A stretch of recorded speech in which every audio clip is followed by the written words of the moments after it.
Hi friends, welcome back to our channel. Angala Parameshwari Devi ఆలయం విలుప్పురం జిల్లాలోని మేల్మలయన్నూర్ పట్టణంలో ఉంది.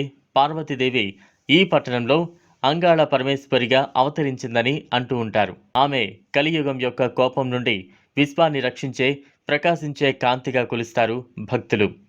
4 యుగాలలో కలియుగంలో జీవితం సవాలుగా మారి పరీక్షలు, కష్టాలను ఎదుర్కోవడానికి సర్వశక్తిమంతుల నుంచి దైవిక ఆశీర్వాదం అవసరం.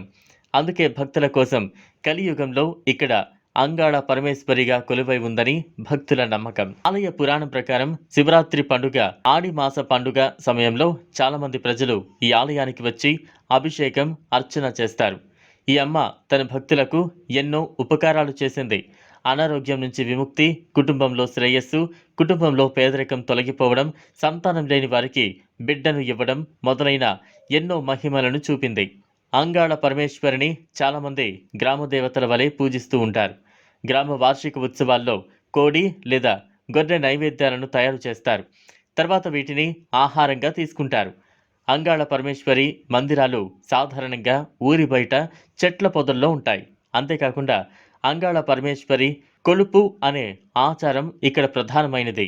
ఈ పూజకు అర్ధరాత్రి ఆరాధనలో గోధుమ పిండి, పసుపు పొడి, కుంకుడు, నల్ల బొగ్గు పొడి మొదలైన వాటితో రంగురంగుల రంగోలిని తయారు చేస్తారు. భక్తులు దేవతను ప్రసన్నం చేసుకోవడానికి మేకను బలి ఇచ్చి దాని రక్తాన్ని చిందిస్తారు. దేవర కొలుపు లేదా వీర్ల కొలుపు వంటి ఇతర ఆచారాలు కూడా సమాజం ద్వారా కొన్ని ప్రత్యేక సందర్భాలలో నిర్వహిస్తారు. చూశారు కదా, ఇది వాళ్ళ వీడియో. ఈ వీడియో కనుక మీకు నచ్చినట్లయితే లైక్ చేయండి, షేర్ చేయండి, ఛానల్ను సబ్స్క్రైబ్ చేసుకోండి. Thanks for watching.